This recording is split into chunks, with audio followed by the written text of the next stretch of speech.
kind of confusing. To put it very simply, Delra,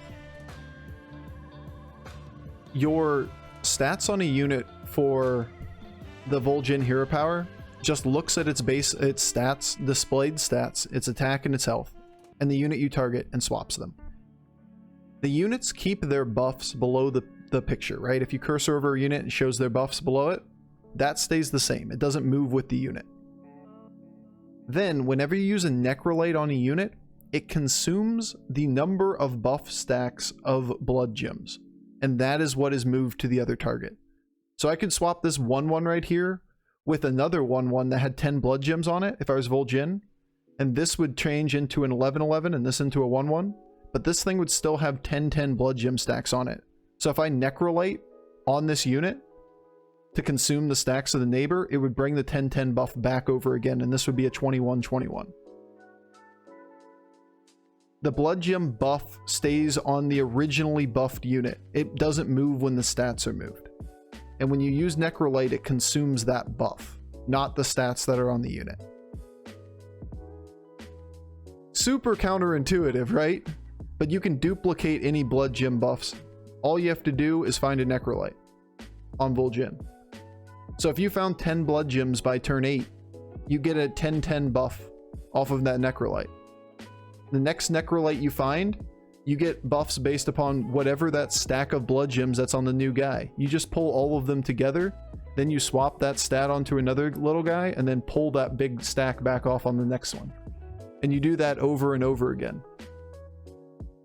So basically, every time you find a Necrolite, you get additive stats to your board equal to the number of blood gems you have played that game. So in other words, if you have blood gem generators, you could have 40, 40, 50, 50 buffs off of just finding a Necrolite.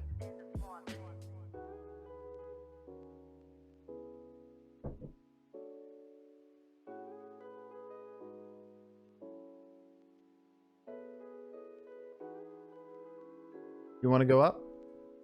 You don't want to go up.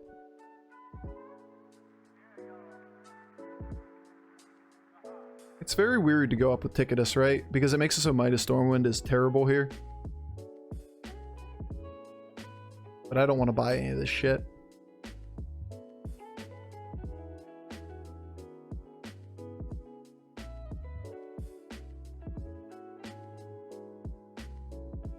Yeah, Necro moves the buff stack. The swap for Vol'jin only moves the displayed stats. That's the simple way of explaining it.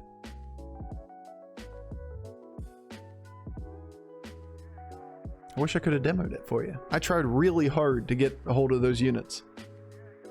But unfortunately, by the time we got it, it was so late, we already moved our stack.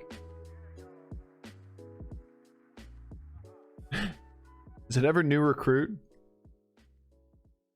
New recruit. Fuck it.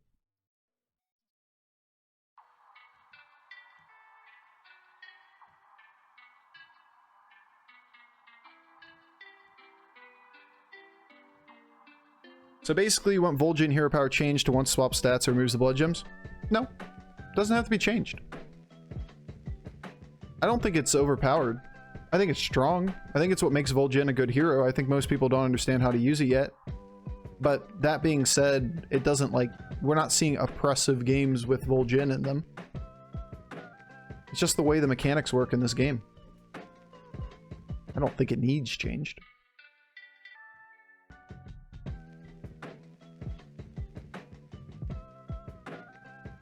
Leave my piggies alone. Stop it.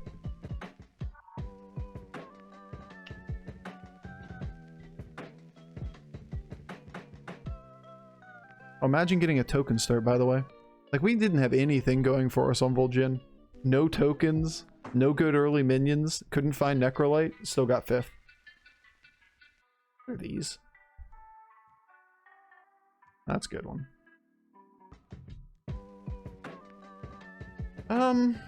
This is probably playable.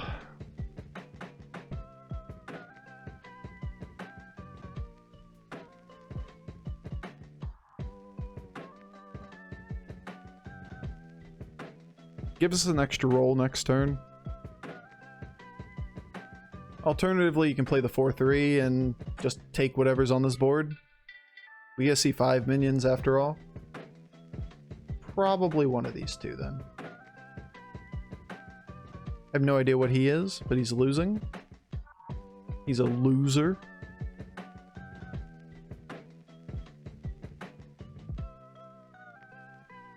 Yeah. 5 minions to buy from.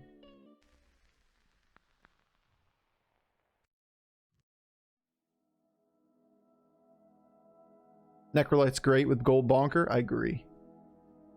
Nice. Good first hit. Nice. Good second hit. We're lucky. What's up, Marie? Good evening, everybody. Good evening.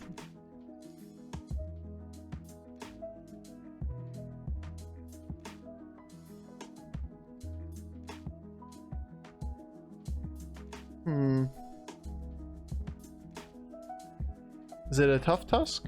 Or is it just a Bronze Warden? Feels like it's just a Bronze Warden to me. There's no reason to put another quillboar on this current board. It's hard to make use of. Did you go to 4-2? Nice. Nice, nice, nice. Nice, nice. Tessa's Giga OP with this update. Everyone's going for piggies. Seems very strong. I think it is incredibly strong at low rating. Okay. I should never say low rating.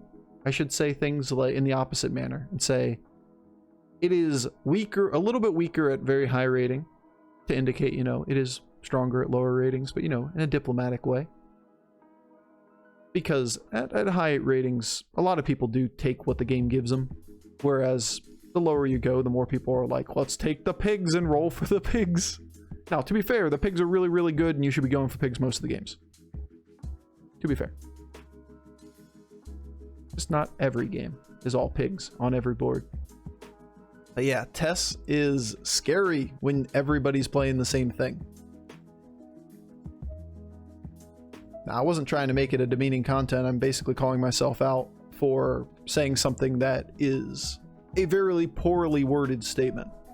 I could let it go, or I can call myself on it.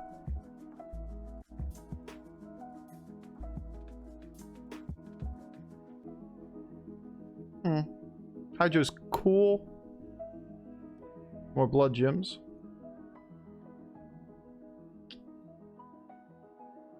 Looks like we have direction.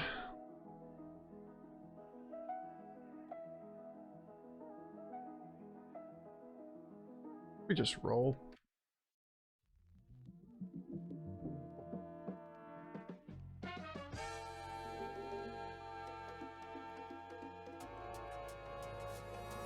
How quickly are we going to be using these on the...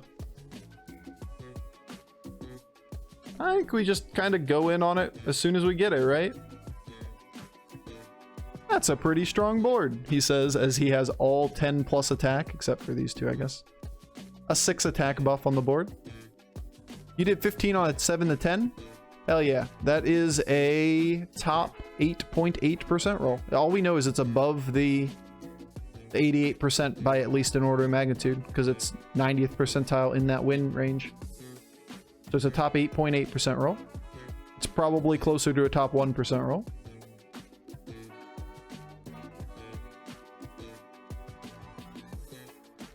How can we see minion descriptions? Exclamation point patch has all the patch notes. Alternatively, is the overlay not working right now where you can't cursor over stuff on Twitch? Kind of forgot I was Ticketus. Oh, it is? Good. Well, there you go. You can also do that. Alright, we're kind of just committed to this already, right? We're just gonna take a 4-star and roll. Too bad we didn't get anything good. These things suck. This thing's good.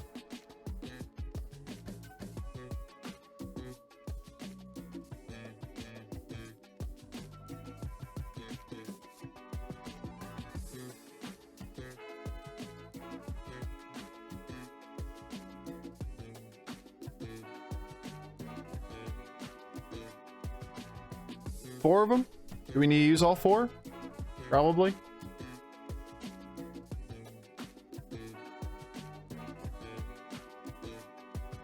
We're also scaling the duo.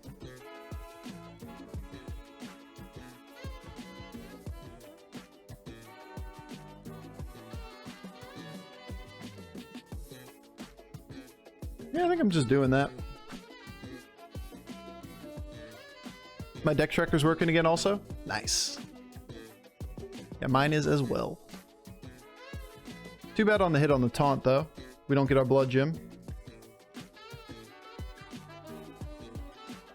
I was going to be salty about not getting that blood gem too, but he redeemed himself at the end of the turn.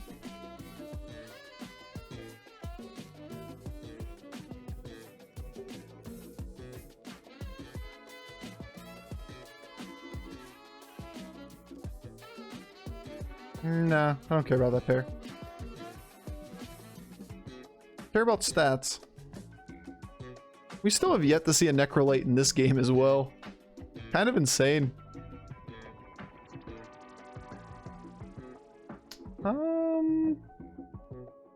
Roadboar or Thorncaller? Which one goes?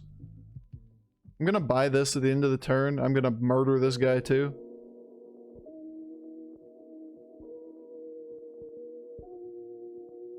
Nine hit points isn't likely to generate a blood gem. It's my turn 9. I want to take this into a 6-star. That's the goal for long-term blood gem generation, is that we're going to turn that into a 6-star. Now, we ain't there yet. So at least like 3. If not just all of them again.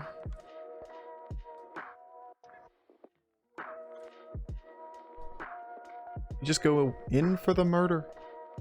In for the murder. That's what we're here for. The murder.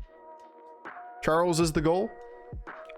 Flat Tusk is probably better than Charles, but Charles is incredibly strong. Don't get me wrong. But yeah, I mean, I think it'd be pretty close to choose between the two of them. But with the Groundshaker, especially if we gold the Groundshaker, Flat Tusk is 6 gems per turn, which is a passive 24 attack buff each turn to the board. Almost 27.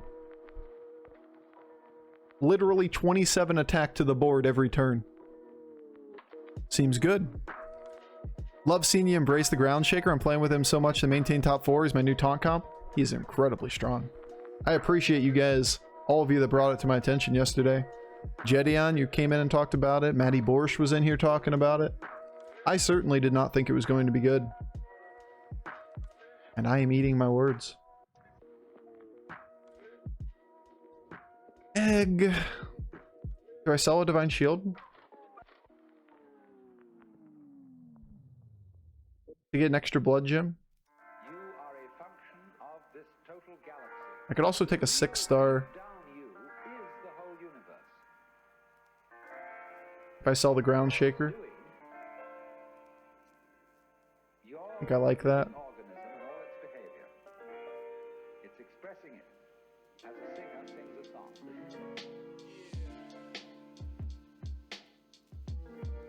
Flat Tusk! Hell yeah! That's the one I want.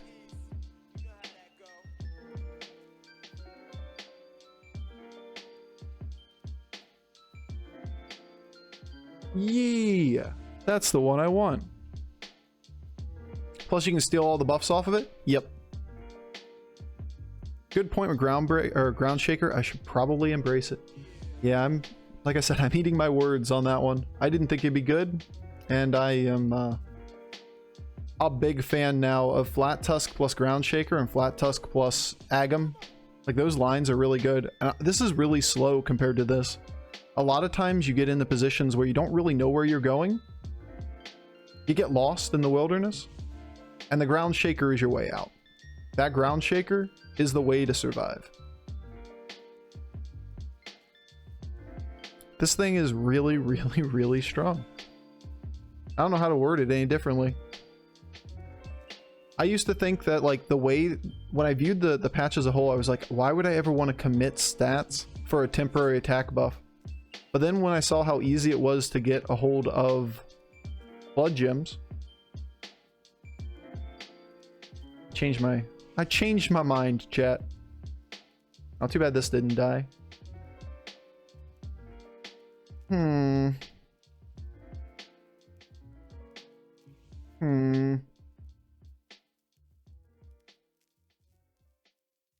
Guess I'm selling this.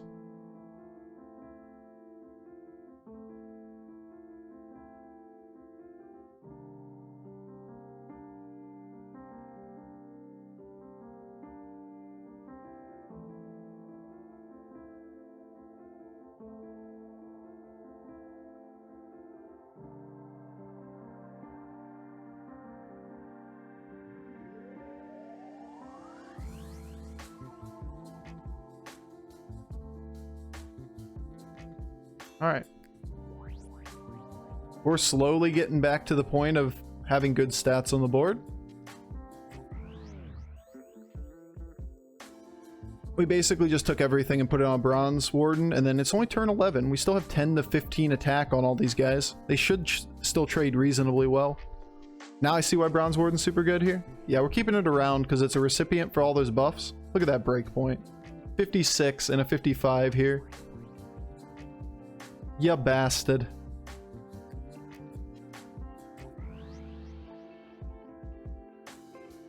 Too bad. So sad.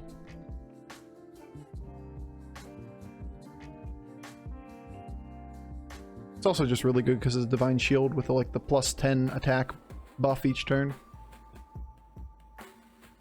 Discover a random 6. Make a random minion golden. Seems bad. Double a minion's attack. We could do it after all the buffs and make a super minion. I'm still gonna take the 6-star, right? Life is hard. Sometimes you get good things. Sometimes you don't. Alright, so with Flat Tusk, we start looking for things that give us value in some way. There's a small buff. Like anything that's super cheap, obviously, is a buy. Blood gems. It's probably here.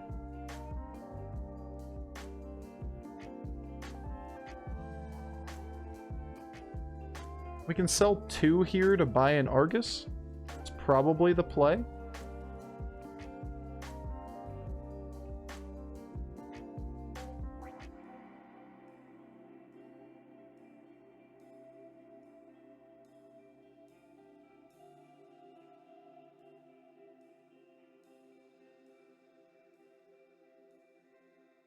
Yeah. Should move this right here. I didn't get quite all the way through this, because that doesn't buff the boar. But we need the attack. I want the long-term value off the boar. I'm still greeding, if you can't tell. I'm still not trying to commit everything to the board that we're going to use. I'm just taking the most value off of every blood gem as possible. We're at 28 health. Like, we should be greeding at this point in the game. This is the correct time to greed. We lethaled him on 29%. What's up, McMariners? We just saw him. Charl get bored. Yeah, we got this beat.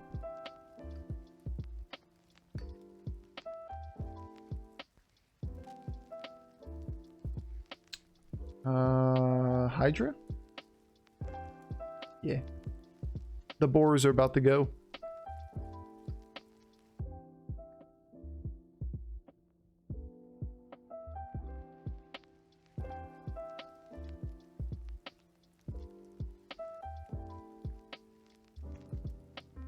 One, two, three, four, five, six. Still have 1 open spot, right? Yeah. Damn.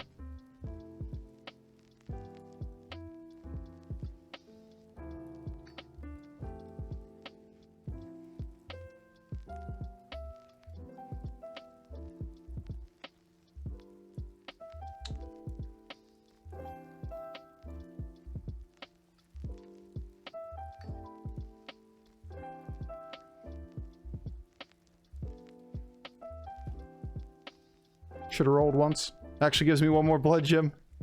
Once again, not all the way through the turn. Not through all the way through the turn. Not through the turn. Not all the way through the turn. My order is fucky. There's about a million things I'm doing wrong in this meta, and I could not be happier about it. Like, the fact that I keep making mistakes means there's so much room for optimization with these late game builds. I'm just not getting all the way through the thought process. And I'm not even talking while I do it. I could not be happier. Like, that's what makes the game good, is when it's complex and interesting. Like, I'm not all the way through this. I saw a post by, oh, we're not getting 300 anymore. Indo, the other day, that was saying something along the lines of, like, he's getting to end game state boards that he just never has enough time to make plays. And at first I kind of went, heh. And then I thought about it as I played and was like, you know what? I'm not really thinking through everything, and I am boomering turns. But is it really boomering? Are you happy?